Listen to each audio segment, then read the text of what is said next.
Hey, I'm Ray Latif. I'm here with John Craven. We're from BevNET. We're at the 2015 Summer Fancy Food Show here in New York City. John, this is a show you haven't been to in about 5 years. What's changed since 2010? Yeah, I think the biggest thing that's changed is that this show is not really viewed as like a specialty food show and is much more kind of about just, a New York food show that's in, June. Great time, great location, of course.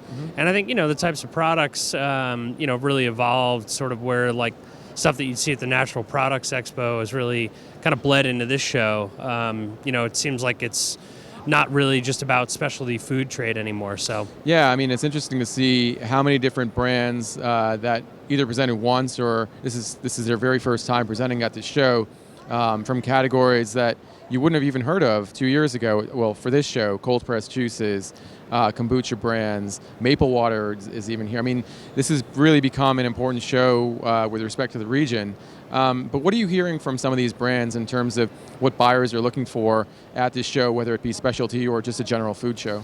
I don't know what specifically they're looking for. I think what's more interesting to me are just the types of buyers that are here. I mean, I think, again, we're hearing stuff about, bigger chains that are here, lots of Whole Foods. So I think in terms of like, what are they looking for? I mean, it definitely seems like this is a show where, trends are a little more important than maybe they used to be. And the things that, as you mentioned, types of products that weren't here, a few years ago, maybe too bleeding edge or something like that, are now, common and accepted. We were talking to one of the maple water companies, for example, and it's sort of like, their product isn't like this oddity. It's like, kind of normal at this point, at least in the industry. So, seeing that type of stuff here, I think is, really a sign of the times. Yeah, and whereas, you see a lot of tea products here in the past at these specialty food shows, matcha, you might have seen that in powder form. But the RTD products that are out there are growing pretty quickly. I mean, we saw no less than 4 that I can recall.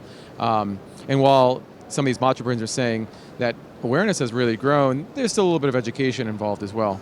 Yeah, for sure. I mean, always have to keep in mind that, the industry is a couple steps ahead of like consumer knowledge, right? So, the industry right now is really interested in matcha. Lots of people coming out with products. Retailers are interested.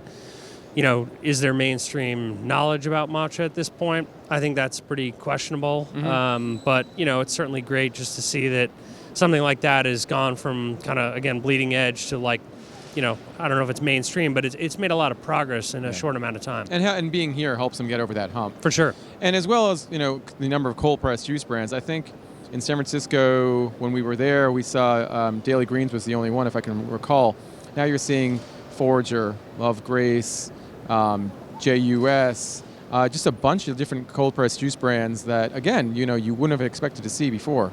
Well, I think some of that is also that, and when you talk to these brands, while a lot of them even have like exclusives with Whole Foods, they're looking outside of Whole Foods to grow their business. And, this seems like a place to do it, either to get, larger conventional retailers or some of the independents. But, I think at this point, a lot of these brands are, again, they're really looking to go outside of Whole Foods, which is something that, a lot of them hadn't been doing in the past. So good point. In terms of actual brands and products that you saw at the show, anything really stand out for you? I don't know if there's anything totally like stand out or break out. I mean, it didn't seem like most companies really had a ton of, new stuff that was ready. We had some like behind the booth sort of, here's what we're doing for the fall. What do you think? But I think, for the most part, what we were seeing were, flavor extensions and stuff that, they're bolt-ons and they make sense, but, not stuff that really is, necessarily moving the needle forward. Yeah, it was interesting. We talked to some brands that we hadn't seen before, or maybe just I hadn't seen before. And I asked them how long they've been on the market, and they'd say, about 1 or 2 years. But they've changed their labels, or they've evolved to the point where they feel comfortable being at a show like this and putting their best foot forward. Capital Kombucha is something that I hadn't heard of before, and that's a really interesting brand with a great taste profile and something that I think has a lot of room to grow. Yeah, definitely. And I mean, I think that's a great example, to your point. A lot of these brands have been around for a little bit, and I think, now there's kind of this approach of like, launch and refine in your own backyard before you go do a show like this. Whereas, many years back, people would jump right into this and not know what they're getting into. So it's, you're seeing more polished products that are exhibiting for the first time because they've, incubated somewhere. So yeah, absolutely. Well, I guess that's all we have for right now, but stay tuned. We have much more coming from the show. And thanks again for watching.